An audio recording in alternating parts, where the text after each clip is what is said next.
Ini lanjutan pelajaran hermeneutics. Kita masih sampai pada bab yang ketiga dan membahas arti kata juga pada session yang ketiga. Kalau tempo hari sudah membahas tentang kata pedang, sekarang yang kedua saya akan membahas tentang kata api. Dan seperti kata pedang maka sama ya. Selalu arti kata bisa berarti hurufiah, bisa berarti secara kiasan, bisa berarti secara simbolis. Jadi poin A, api bisa diartikan secara hurufiah, di mana apinya betul-betul menunjuk pada api biasa. Dan kalau memang dalam arti seperti ini sudah tidak boleh diartikan lain-lain lagi. Hurufiah ya hurufiah.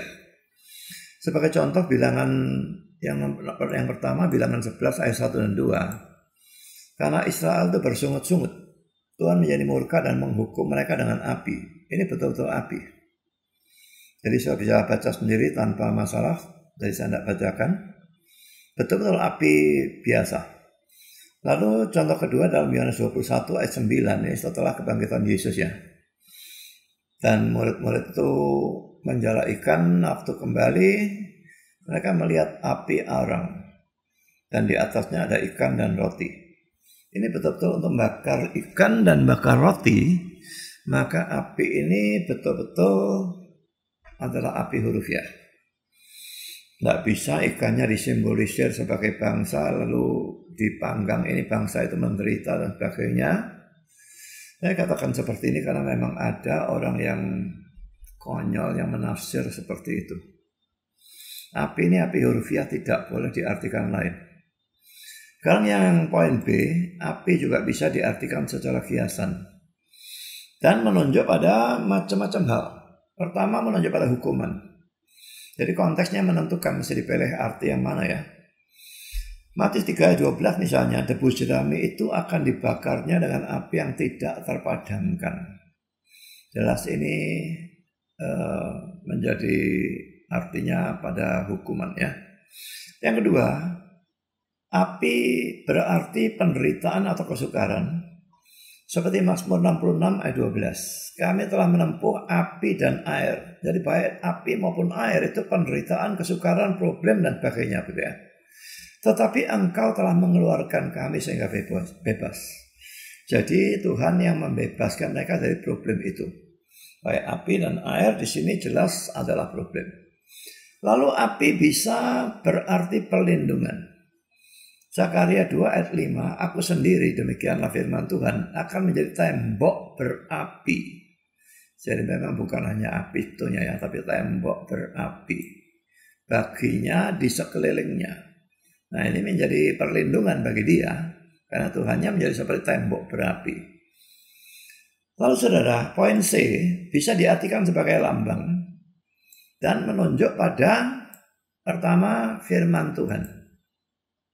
Yeremia 23-29, bukankah firmanku seperti api, demikianlah firman Tuhan. Jadi memang jelas-jelas ayatnya eksplisit ya. Firmanku seperti api. Mungkin api itu bisa melelehkan logam apapun yang keras sehingga firman dilambangkan dengan api. Kalau kita keras seperti besi tapi tetap kalau Tuhan mau firman-Nya itu bisa melelehkan kekerasan kita. Mungkin itu alasannya. Sekarang yang kedua, api bisa menunjuk pada Roh Kudus. Kisah Rasul 2 ayat 3 pada hari Pentakosta dikatakan ada lidah-lidah seperti nyala api yang hingga pada orang-orang Kristen dan mereka lalu penuh dengan Roh Kudus. Nah sebetulnya api di sini mungkin adalah api biasa. Saya katakan mungkin ya. Nanti kita lihat ayatnya ya. Tapi ada yang menganggap bahwa api di sini juga merupakan simbol kehadiran Roh Kudus. Coba kita lihat Kisah Rasul 2 ayat 3.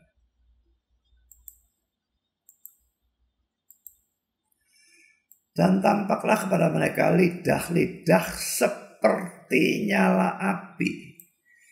Jadi sebetulnya tidak dikatakan api, tapi lidah-lidah seperti nyala api. Apakah ini betul-betul api sungguh-sungguh atau tidak? Makanya saya katakan itu cuma mungkin. Ya, karena dikatakan seperti nyala api.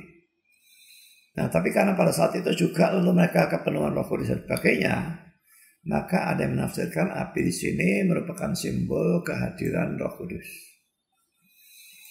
Sekarang banyak yang ketiga, contoh ketiga kata air.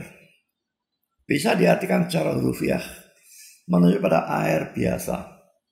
Misalnya Kejadian 21, Hagar itu diusir dan diberi sekirbat air. Itu air biasa, jangan diartikan lain-lain. Firman Tuhan apa, firman Tuhannya habis dan sebagainya. Itu konyol. Matius 17 ayat 15 ini ada orang yang kerasukan setan dan dibanting-banting sama setannya. Kadang-kadang dibanting ke air, kadang-kadang dibanting ke api. Nah, air di sini air sungguh-sungguh. Setannya mungkin kadang-kadang ingin membuat dia terbakar, dibanting kepada api. Kadang-kadang ingin dia tenggelam, dibanting pada air. Air sungguh-sungguh.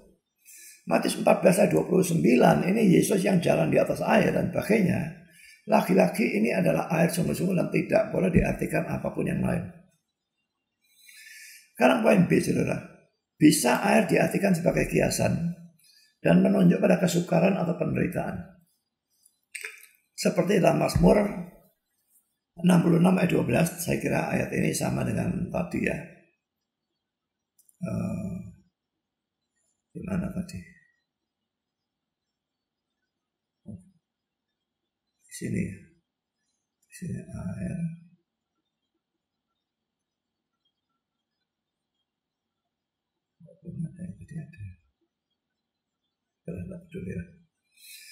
Jadi engkau telah membiarkan orang-orang melintasi kepala kami telah menempuh api dan air, tapi engkau telah mengeluarkan kami sehingga bebas. Jadi sebetulnya api maupun air, ini dua-dua kesukaran atau penderitaan. Dan air juga bisa diartikan sebagai lambang dan menunjuk pada pertama Roh Kudus. Yesaya 47 ayat 1 dengan 5, suatu teks yang sukar ini ya. Kemudian ia membawa aku kembali ke pintu bait suci dan sungguh ada air keluar dari bawah ambang pintu bait suci itu dan mengalir menuju ke timur, sebab bait suci juga menghadap ke timur. Dan air itu mengalir dari bawah bagian samping kanan dari bait suci itu sebelah kanan mezbah. Lalu diiringnya aku keluar melalui pintu gerbang utara dan di bawahnya aku berkeliling dari luar menuju pintu gerbang luar yang menghadap ke timur. Sungguh air itu membual dari sebelah selatan. Sedang orang itu pergi ke arah timur dan memegang tali pengukur di tangannya. Ia mengukur 1000 hasta dan menyuruh aku masuk ke dalam air itu. Maka dalamnya sampai di pergelangan kaki. Ia mengukur 1000 hasta lagi dan menyuruh aku masuk sekali lagi dalam air itu. Sekarang sudah sampai di lutut. Kemudian ia mengukur 1000 hasta lagi dan menyuruh aku ketiga kalinya masuk ke dalam air itu. Sekarang sudah sampai di pinggang. Sekali lagi ia mengukur 1000 hasta lagi. Sekarang air itu sudah menjadi sungai, di mana aku tidak dapat berjalan lagi sebab air itu sudah meninggi sehingga orang tidak dapat berenang. Suatu sungai yang tidak dapat diseberangi lagi. Saudara, ini jelas tidak mungkin hurufiah. Di sini air diartikan sebagai Roh Kudus. Jangan tanya saya apa arti dari teks ini. Saya belum pernah mempelajari dan saya tidak tahu. Tapi yang jelas ini memang air menunjuk pada Roh Kudus. Yang kedua, saudara, air juga bisa menjadi lambang dari firman Tuhan. Seperti dalam Mazmur 1 ayat 2 dan 3, supaya kelihatan konteksnya saya baca mulai ayat 1. Berbahagialah orang yang tidak berjalan menurut nasihat orang fasik, yang tidak berdiri di jalan orang berdosa, dan yang tidak duduk dalam kumpulan pencemooh. Tetapi yang kesukaannya ialah Taurat Tuhan dan yang merenungkan Taurat itu siang dan malam. Ia seperti pohon yang ditanam di tepi aliran air, yang menghasilkan buahnya pada musimnya, dan yang tidak layu daunnya, apa saja yang diperbuatnya berhasil. Saudara, orang yang digambarkan di sini orang yang benar ya. Dia tidak mau kumpul dengan orang yang brengsek. Nah, lalu dikatakan dia kesukaannya Taurat Tuhan. Merenungkan Taurat itu siang dan malam. Nah, lalu karena ayat 2 ini, dia lalu digambarkan seperti pohon yang ditanam di tepi aliran air. Pohon butuh air terus ya. Dan firman Tuhan di sini digambarkan seperti air dan kita seperti pohon itu. Kalau kita pohon yang ditanam di tepi aliran air, cukup banyak air, maka kita akan jadi pohon yang subur, menghasilkan buah pada musimnya, tidak layu daunnya dan sebagainya. Jadi sudah jelas di sini air ini menggambarkan firman Tuhan. Sekarang poin keempat, kata anggur. Bisa diartikan secara hurufiah dan menunjuk pada anggur biasa. Dalam Yohanes 2 ini mujizat Yesus mengubah air menjadi anggur. Mereka kehabisan anggur, lalu Yesus mengubah air jadi anggur. Baik pada waktu mereka kehabisan anggur, lalu pada waktu Yesus mengubah air menjadi anggur. Anggur itu betul-betul anggur, wine maksudnya ya. Ada yang menafsirkan ngawur saja anggur lambang dari cinta. Nah ini baru hari yang ketiga sudah kehabisan cinta. Dan orang kawin ada yang tahun ketiga kehabisan cinta dan sebagainya, dibawa pada Kristus dan Kristus membereskan. Kelihatannya tafsiran yang sangat kreatif, tetapi ngawur habis-habisan. Lukas 10 ayat 34, coba kita lihat ayatnya ini. Saya kira orang Samaria yang murah hati itu ya.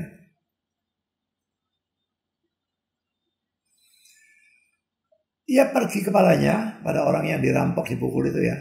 Lalu membalut luka-lukanya sesudah ia menyiraminya dengan minyak dan anggur. Ini betul-betul minyak, betul-betul anggur. Ya, jangan disimbolisir. Memang pada saat itu difungsikan sebagai obat. Ya, tapi itu anggur yang betul-betul anggur. Lalu poin B bisa diartikan sebagai kiasan dan menunjuk pada cinta seperti dalam Kidung Agung 1 ayat 2. Kiranya ia mencium aku dengan kecupan, karena cintamu lebih nikmat daripada anggur. Ya memang bukan cinta yang digambarkan dengan istilah anggur, tapi ya dibandingkan gitu ya. Cinta lebih nikmat dari anggur. Anggur itu nikmat, tapi cinta lebih nikmat. Jadi ada perbandingannya di situ. Sekarang poin C bisa diartikan sebagai lambang dan menunjuk pada darah Kristus. Misalnya pada peristiwa perjamuan kudus ini ya, Matius 26 ayat 26 sampai dengan 28. Dan ketika mereka sedang makan, Yesus mengambil roti, mengucap berkat, memecah-mecahkannya, lalu memberikannya kepada murid-muridnya dan berkata, ambillah, makanlah, inilah tubuhku. Roti di sini betul roti.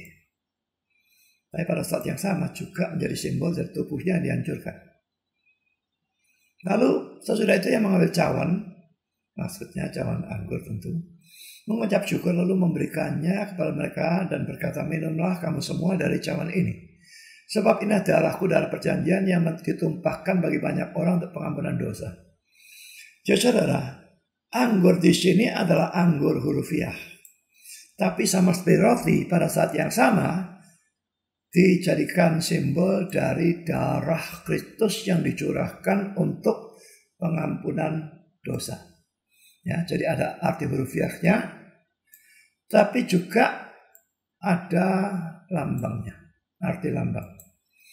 Lalu sekarang poin yang kelima, kata merpati. Bisa diartikan secara hurufiah, menunjuk pada merpati biasa. Kejadian 8 ayat 8 itu banjirnya Nuh waktu sudah surut, sudah mendarat. Tapi airnya belum kering dan Nuh melepaskan burung merpati. Nah saudara, tidak boleh diartikan lain. Dia melepaskan betul-betul burung merpati, hurufiah. Lalu Yohanes 2 ayat yang ke-16. Ini penjual merpati ya. Yohanes 2 ayat 16. Ini Yesus yang mengobrak-abrik bait Allah karena jadikan tempat berjualan. Kepada pedagang-pedagang merpati ia berkata, ambil semuanya ini dari sini, jangan kamu membuat rumah Bapakku menjadi tempat berjualan. Saudara, ada kambing domba, ada lembu, ada merpati, karena memang hewan-hewan ini dijadikan persembahan. Jadi ada orang jualan di sana. Dia obrak-abrik karena mereka menjual dengan harga yang tidak aturan. Dan mereka seperti mafia begitu ya. Kalau orang bawa binatangnya sendiri dicacati semua sehingga dianggap tidak sah, terpaksa beli kepada mereka dengan harga yang mencekik leher. Jadi merpati, kambing domba dan lembu ini betul-betul hurufiah.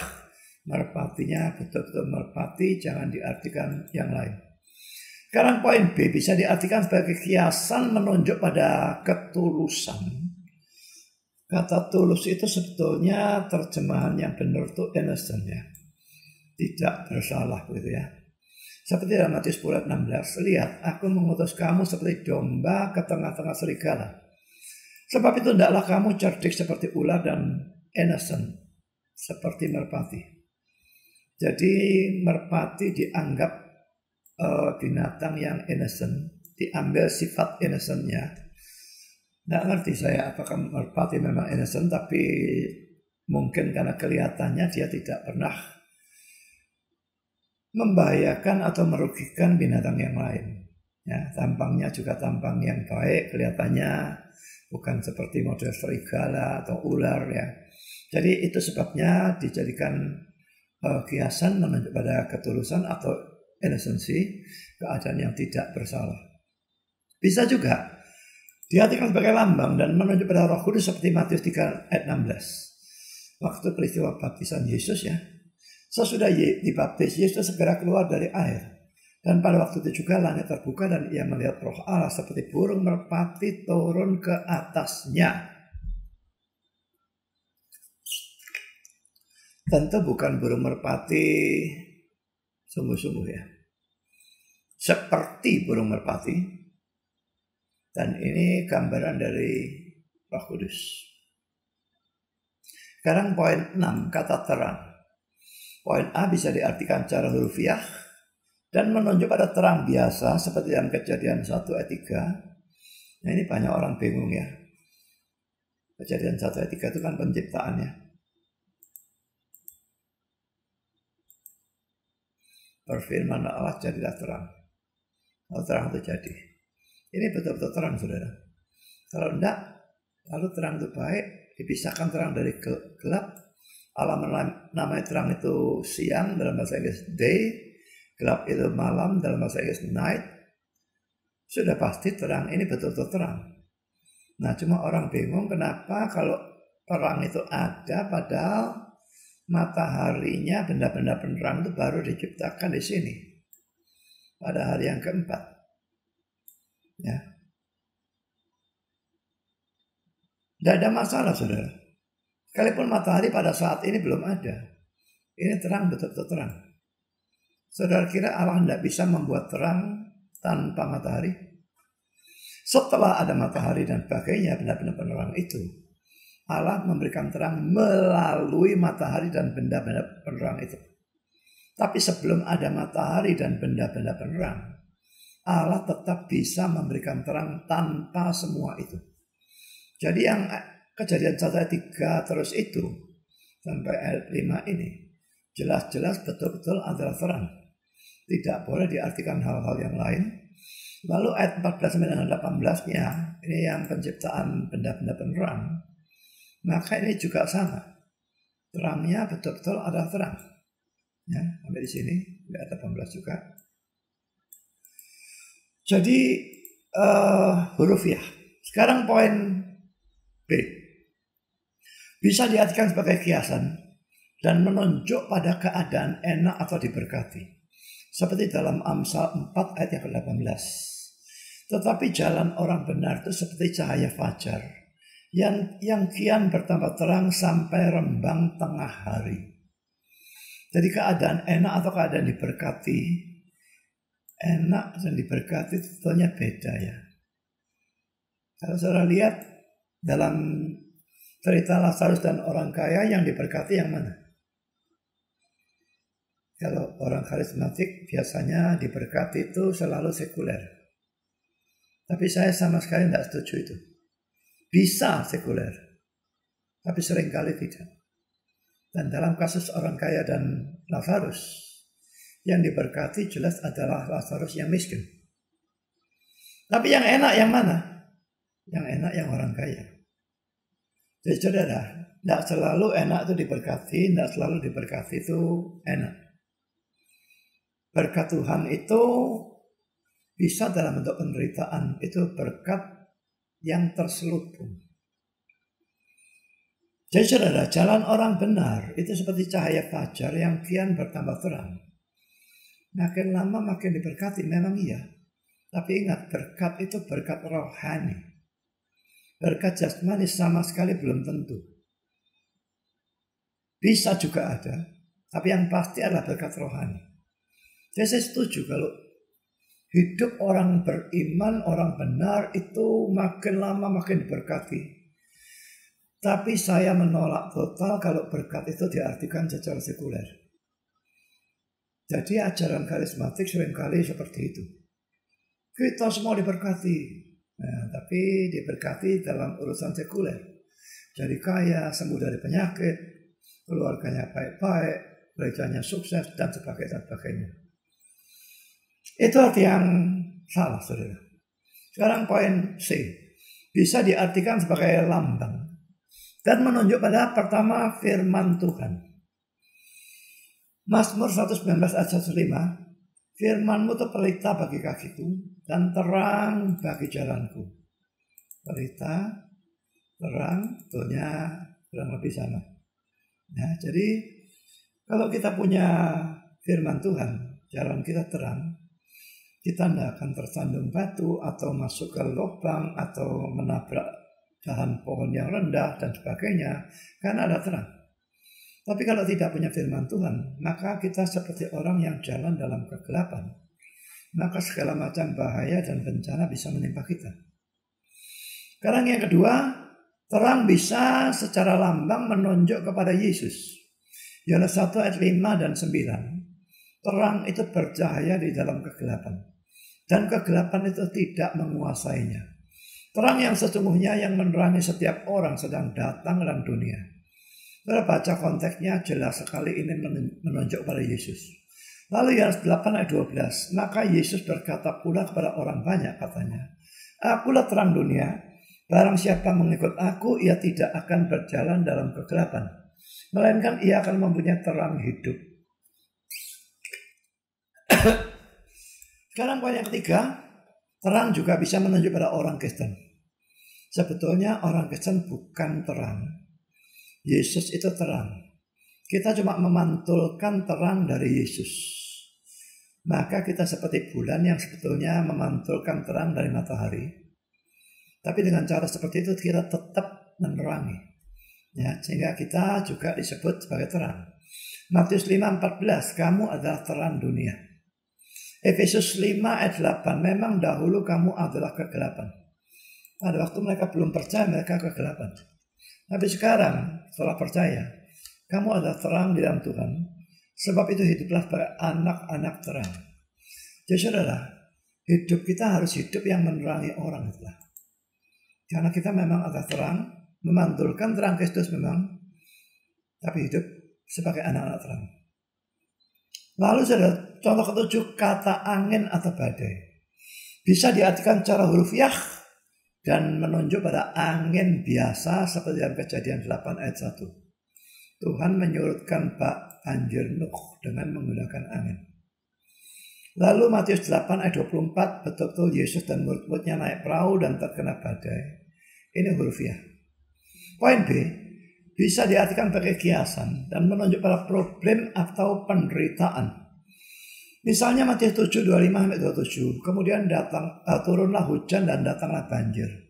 Lalu angin melanda rumah itu, tapi rumah itu tidak rubuh sebab didirikan di atas batu.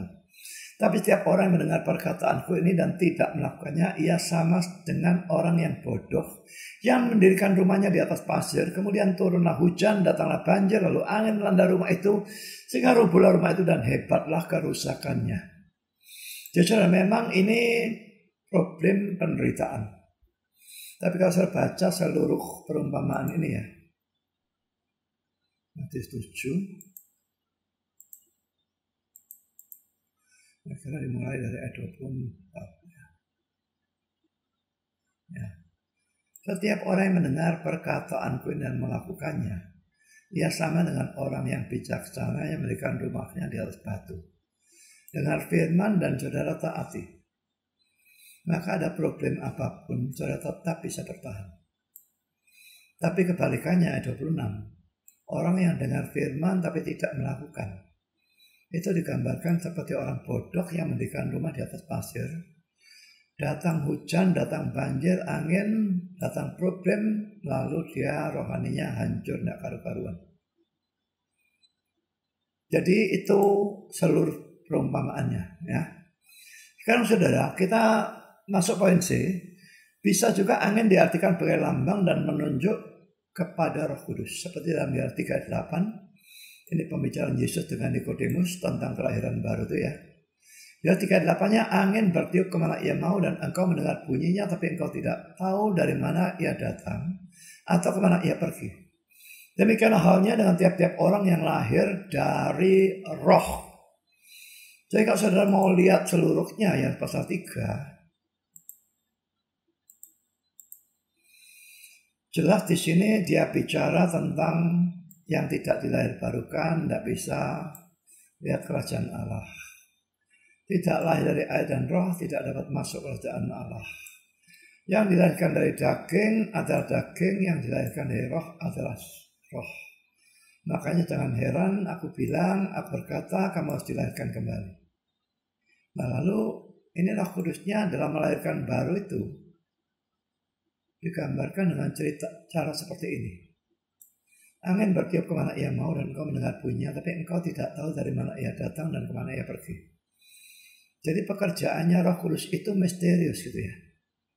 Demikianlah halnya dengan tiap-tiap orang yang lahir dari roh. Ya, jadi ini jelas menunjuk pada Roh Kudus.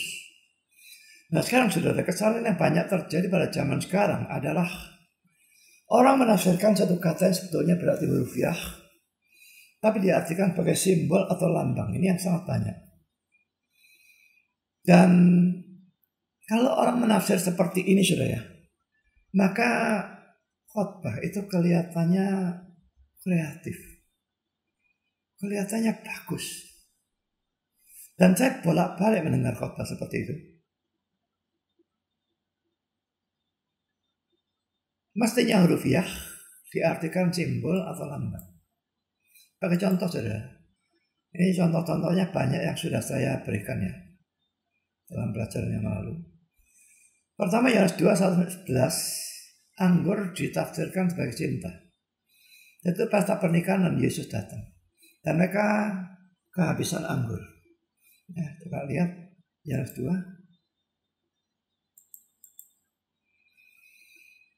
Di hari ketiga ada perkawinan. Sebetulnya mereka bukan kehabisan anggur pada hari ketiga ya. Tapi ya yang nafsir itu tidak karu-karuan begitulah ya. Mereka kekurangan anggur. Dikatakan mereka kehabisan anggur pada hari ketiga. Lalu ada orang yang kehabisan cinta dalam pernikahan. Tahun ketiga, bulan yang ketiga, dan sebagainya. Lalu datang pada Yesus, dipulihkan oleh Yesus. Cintanya kembali. Saudara, kelihatannya itu kreatif mendalam. Itu khotbah salah. Penafsiran konyol yang sama sekali tidak seharusnya. Karena itu suatu cerita sejarah. Anggur itu huruf Yah dan tidak boleh disimbolisir sebagai apapun. Contoh kedua, Matius 14:29 yang jalan di atas air ya. Air diartikan sebagai firman Tuhan.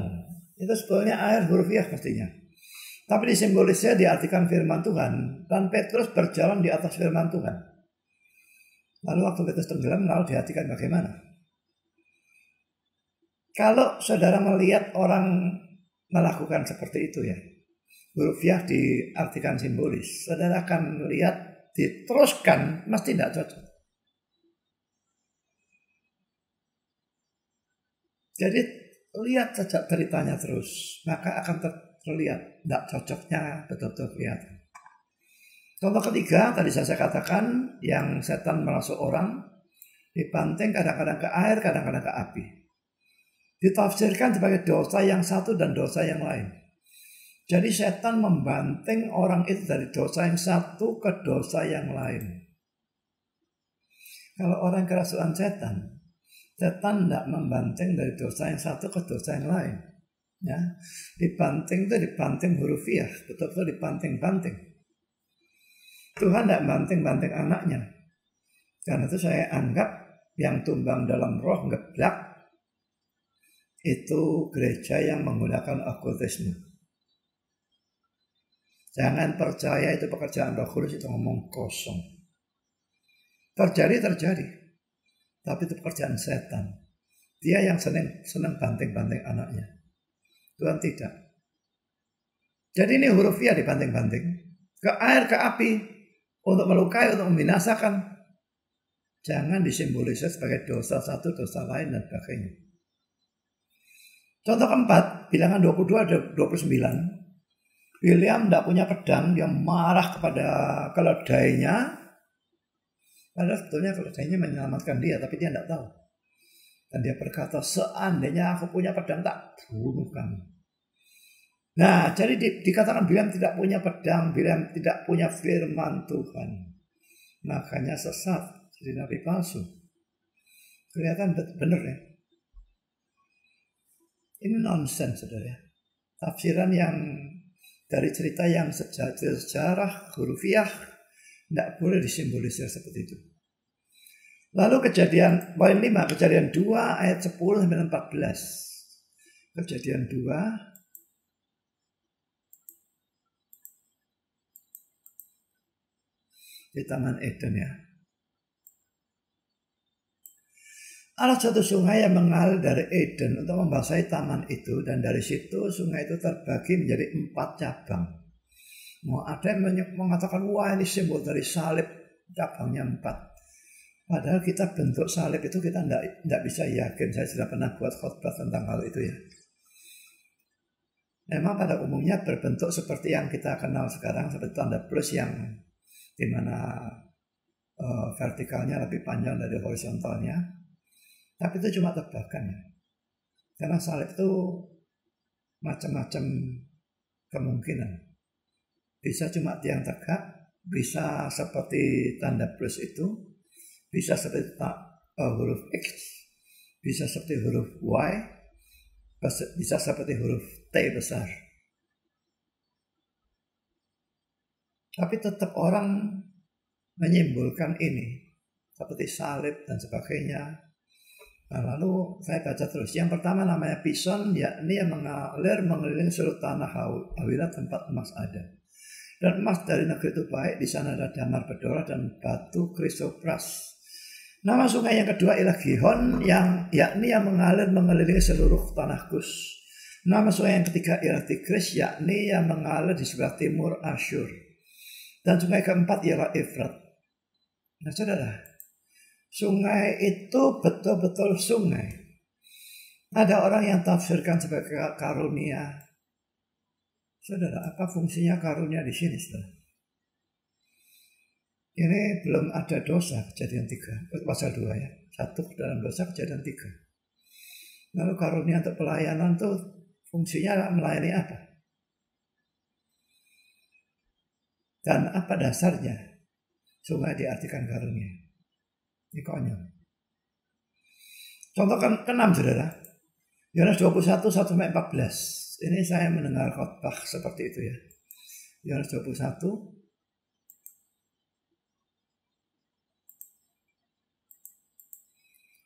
Ini Yesus yang setelah bangkit menampakkan diri dan sebagainya.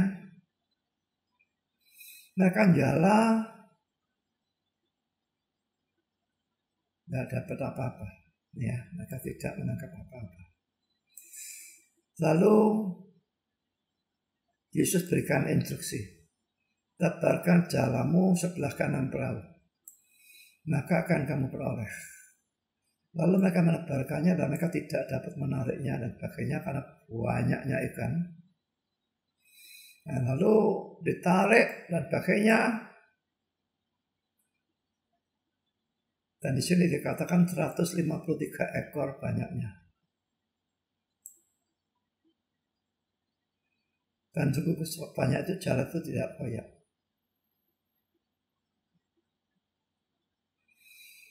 Dan pengkhotbah yang menafsirkan yang khotbahkan teks ini waktu saya dengar itu ya, ikan itu oleh dia dilambangkan sebagai bangsa. Lalu dia hitung-hitung bangsa-bangsa di dunia yang pada saat itu. dan cocok. Tapi dia gabungkan Korea Utara, Korea Selatan, Vietnam Utara, Vietnam Selatan, dan sebagainya. Pokoknya tidak tahu bagaimana cocok bisa 153. Dihitung-hitung sama dia. Tidak tahu lah, yang hitungnya ngawur, saya tidak tahu. Zaman sekarang sudah jelas tidak cocok. Lalu ikan yang dipanggang ini dikatakan sebagai Israel. Menderita. Saudara, ini tafsiran konyol lagi, saudara ya. Kelihatannya sangat kreatif, tetapi salah total. Sekarang kita lihat contoh ketujuh. Keluaran 3 ayat 5. Keluaran 3.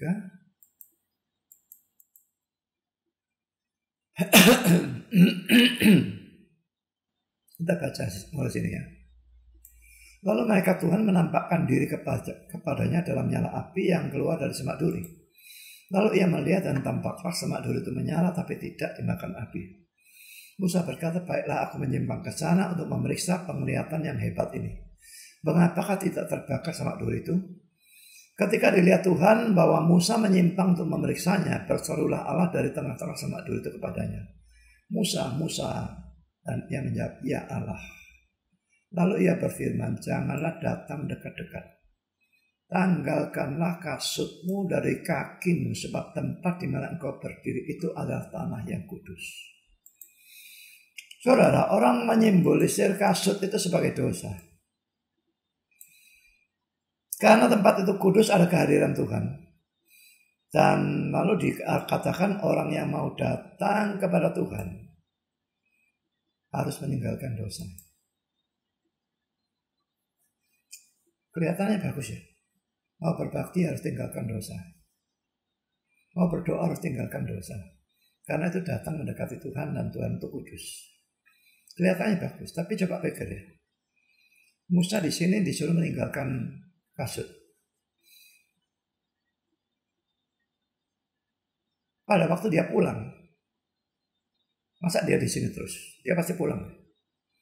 Kira-kira kasutnya tetap ditanggalkan terus atau dipakai lagi? Saya kok yakin dipakai lagi. Berarti kalau mau datang kepada Tuhan harus tinggalkan dosa. Pada waktu sudah pulang dari kebaktian meninggalkan Tuhan ini, maka dosanya diambil kembali, begitu ya.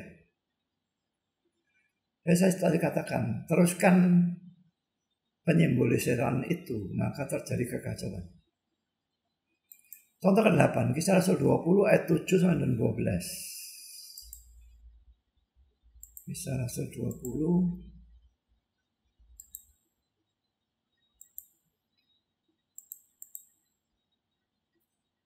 Pada hari pertama dalam minggu itu, ingat ya, hari pertama itu minggu ya. Ini menunjukkan kebaktian minggu. Ketika kami berkumpul untuk memecah-mecahkan roti, Paulus berbicara dengan saudara-saudara di situ. Karena ia bermaksud untuk berangkat pada keesokan harinya, pembicaraan berlangsung sampai tengah malam. Di ruang atas di mana kami berkumpul dinyalakan banyak lampu. Seorang muda bernama Eutikus duduk di jendela. Karena Paulus berbicara, amat lama berbicara, orang muda itu tidak dapat menahan kantuknya. Akhirnya ia tertidur lelap dan jatuh dari tingkat ketiga ke bawah. Ketika dia angkat orang, ia sudah mati. Nah, kalau saudara baca terus, Paulus membangkitkan dia. Jendela ditafsirkan sebagai perbatasan antara gereja dan dunia. Ini penafsiran yang lagi-lagi kelihatan sangat kreatif ya. Di dalam ada kebaktian. Paulusnya berkhotbah lama sekali, dia duduk di jendela. Jendela kan sebagian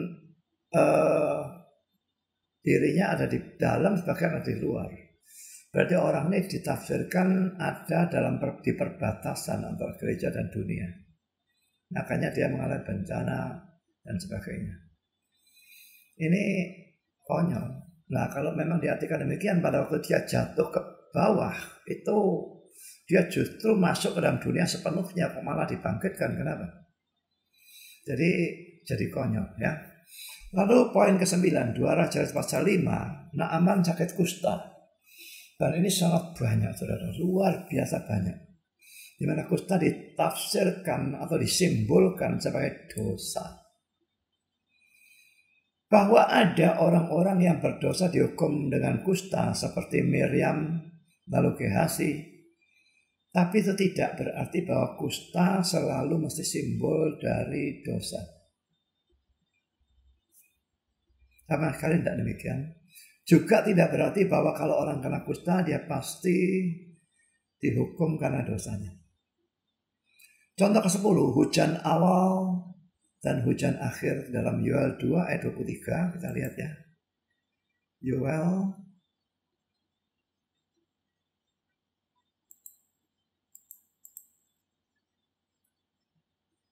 2 ayat 23. Hai Bani Sion, bersorak-soraklah dan bersukacitalah karena Tuhan Allahmu, sebab telah diberikannya kepadamu hujan pada awal musim dengan adilnya, dan diturunkannya padamu hujan pada awal dan hujan pada akhir musim seperti dahulu. Saudara, hujan awal, hujan akhir itu betul-betul hurufiah ya. Nggak tahu hujan pada awal itu hujan pada awal mereka itu menabur, dan hujan akhir pada akhir itu maksudnya pada waktu menuai, nggak ngerti. Tapi yang jelas itu betul-betul hurufiah. Awal dan akhir dan satu musimnya. Tapi lalu orang-orang menafsirkan sebagai simbolis. Hujan awal ditafsirkan sebagai pencurahan karunia Basara pada hari Pentakosta di dalam Kisah 2. Lalu hujan akhir ditafsirkan sebagai pencurahan karunia Basara pada zaman ini abad yang ke-20. Dan seterusnya. Tafsiran yang konyol.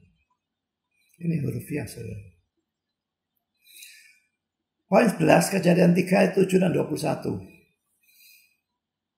Adam dan Hawa setelah jatuh dalam dosa merasa malu karena telanjang, lalu menyemat daun pohon ara untuk menutupi tubuh mereka. Dan daun-daun itu tafsirkan sebagai agama. Itu tidak memadai.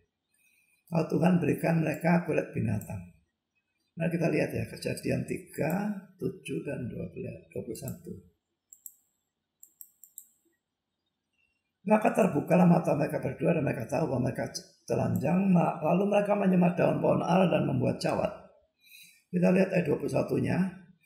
Dan Tuhan Allah membuat pakaian dari kulit binatang untuk manusia, dan untuk istrinya itu lalu mengenakannya kepada mereka.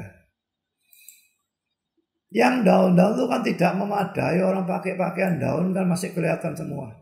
Nah itu diartikan sebagai agama-agama. Tapi kulit binatang ditafsirkan sebagai Kristus lain yang memadai. Injil saudara, tapi ini salah. Bisakah mempertobatkan orang? Bisa saja. Tuhan bisa memakai yang salah sekalipun untuk kemuliaan Dia. Tapi tidak berarti yang salah harus tetap dibiarkan salah atau boleh dibiarkan tetap salah. Tidak bisa seperti itu ya.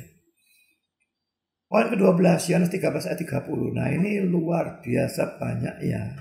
Para penafsir bahkan yang hebat-hebat. Yang menafsirkan kata malam sebagai kiasan atau lambang. Mari kita lihat Yohanes 13 ayat 30.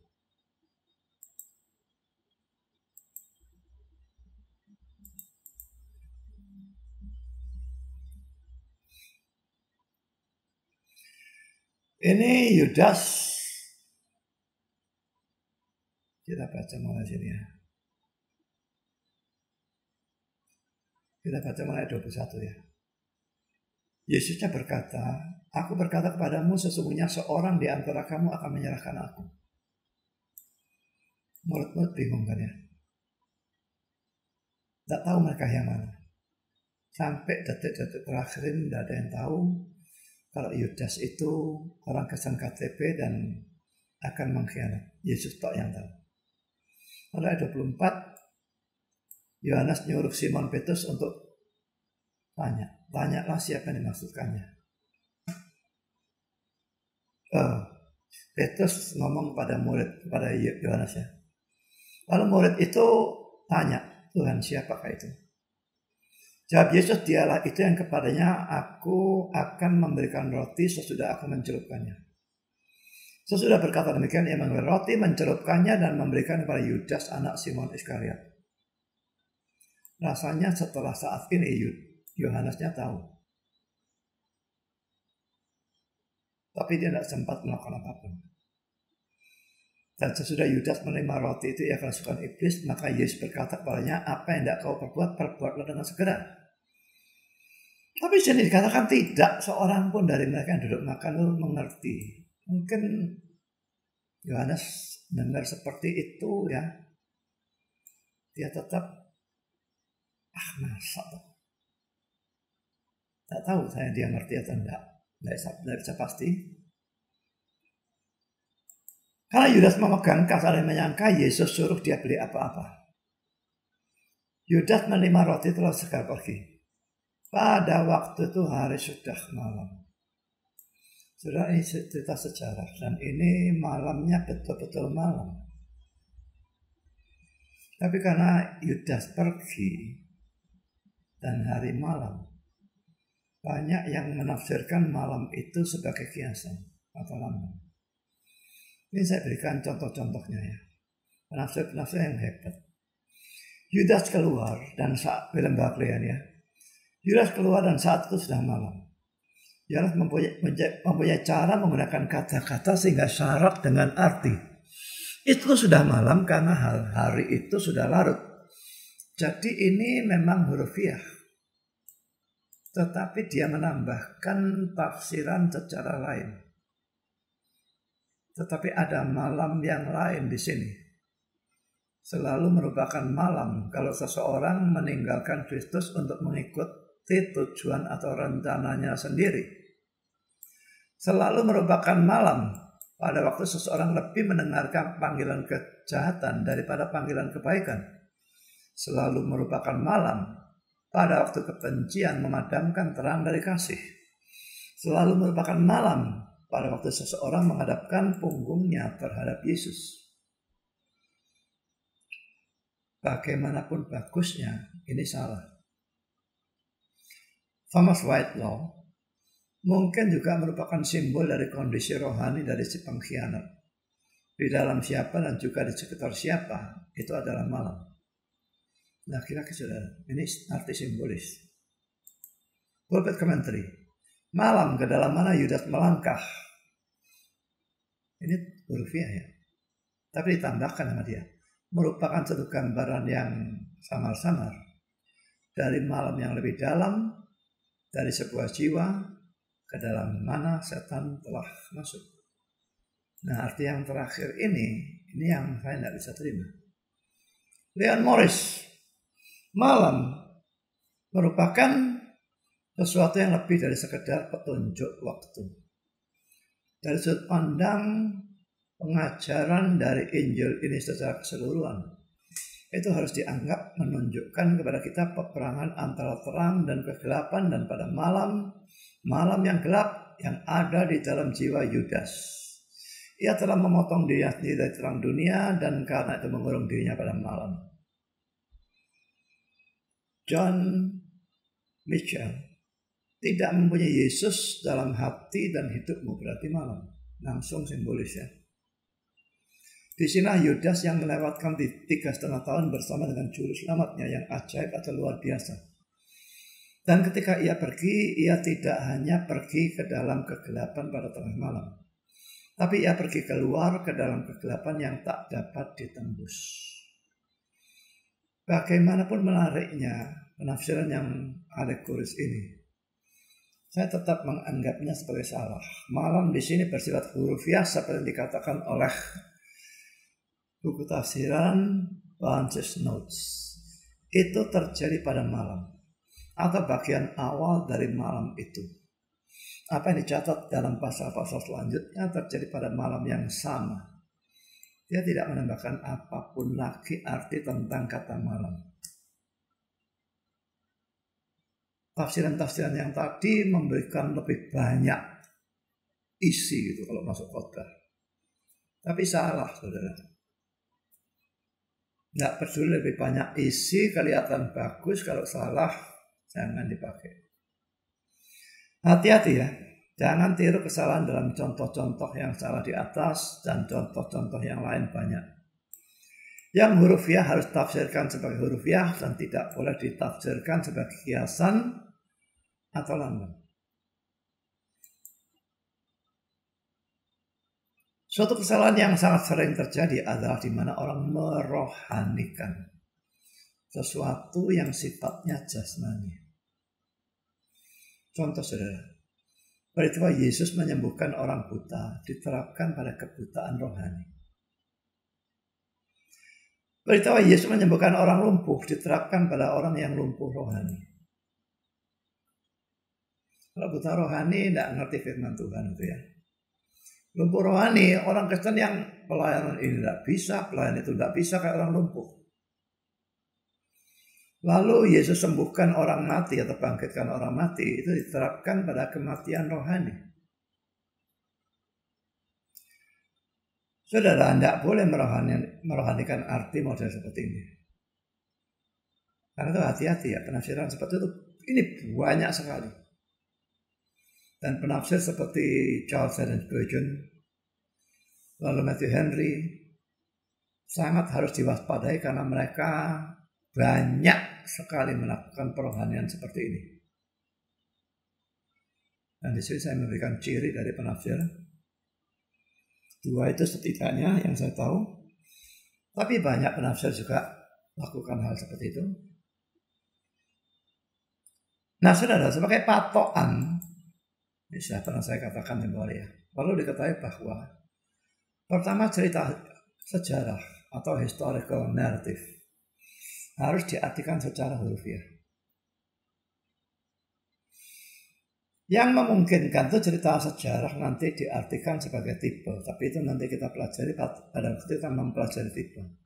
Dan tipe itu berbeda dengan pengertian seperti simbolis atau apa, itu beda. Jadi cerita sejarah yang betul-betul terjadi, Yesus jalan di atas air, lalu Yesus ubah air jadi anggur, itu cerita sejarah betul-betul terjadi. Harus diartikan secara hurufiah. Kedua, syair, Mazmur, Amsal, Ayub, itu mengandung banyak kiasan atau figuratif. Juga surat-surat Paulus itu mungkin banyak yang mengandung hal seperti itu. Lalu alegori, kita belum belajar alegori, jadi nanti kita akan tahu alegori itu apa. Ini pelajaran yang akan datang ya. Tapi bukan akan datang ini pasal yang akan datang ya. Alegori memang mengandung lambang atau simbol. Apocalyptic literature. Ini seperti kitab Wahyu. Kitab Wahyu itu jarang ada bilangan yang hurufiah. Makanya hati-hati pada waktu misalnya membaca 7 roh kudus gitu ya. 7 roh. Kalau 7 gereja mungkin betul-betul 7 gereja. Tapi sangat jarang bilangan yang hurufiah. Jadi hati-hati menafsirkan. Kerajaan 1000 tahun. 666 orang menghurufiahkan. Lalu muncul film Damien ya, di Omen itu ya. Lalu pada kepalanya betul-betul ada tulisan 666. Jangan tanya saya artinya apa, saya tidak tahu. Tapi yang jelas itu tidak mungkin dihurufiahkan. Oh, di tangannya orangnya ada 666-nya, di dahinya ada 666-nya. Kan semua lihat kalau gitu. Tangan maupun dahi, kepala tidak mungkin betul-betul arti hurufiah. Karena ini apocalyptic literature. Kitab Wahyu termasuk di sana. Yang masuk surga 144.000. Nah, saksi Yehova hurufiahkan itu. Jadi ajaran kacau balau tidak karu-karuan. Lalu mereka tidak percaya neraka. Sisa dari 144.000 nanti tinggal di dunia ini yang akan disempurnakan. Itu ajaran mereka. Ya saudara, hati-hati menafsirkan bagian-bagian seperti ini.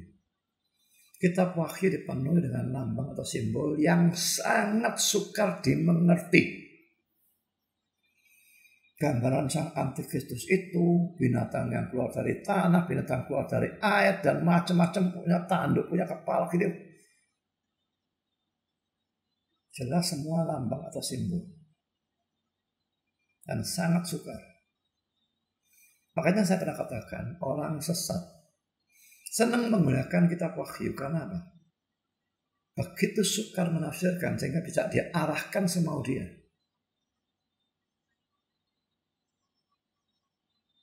Kalau saya tidak tahu, saya lebih baik ngomong saya tidak tahu.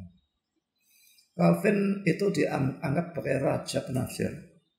Tapi dia tidak membuat tafsiran kitab Wahyu, dan menurut dosen sejarah saya, dia secara terang-terangan mengakui karena dia tidak mengerti kitab Wahyu. Tapi zaman sekarang banyak orang nekat buat ajaran khotbah kitab Wahyu. Saya pernah buat kitab Wahyu pasal 1 dengan pasal 3 itu masih gampang. Begitu masuk pasal 4 saya berhenti, naik dulu. Luar biasa sukar. Banyak lambang, banyak simbol. Alegori juga lambang atau simbol, nanti lain kali akan saya ajarkan apa itu alegori. Jadi patokan ini perlu saudara ingat ya. Kalau saya mengingat patokan ini, sebetulnya sudah sangat cukup tinggi pengamanannya. Sehingga tidak membolak-balik yang hurufiah disimbolisir dan sebaliknya. Sampai di sini pelajaran tentang hermeneutik dalam bab yang ketiga ini. Dan yang akan datang kita akan lanjutkan dengan bab yang keempat. Saya kira saya akan pecah menjadi 3 bagian ABC, dan itu nanti kita akan belajar tentang perumpamaan, alegori, juga simile, dan ya pokoknya kiasan-kiasan itulah, metafor. Mungkin akan lebih sukar hermeneutik yang keempat. Dan yang kelima tentang tipe. Ini nanti yang membingungkan, saudara ya. Kalau sampai di sini, sampai bab 3, mungkin tidak sukar. Tapi nanti 4 dan 5 itu yang mungkin akan lebih membingungkan. Setidaknya itu yang saya alami pada waktu saya terus belajar. Nangkapnya gampang, tapi lalu penerapannya yang nanti sukar. Tapi pelajaran ini pokoknya sampai di sini, kita bertemu pelajaran yang akan datang.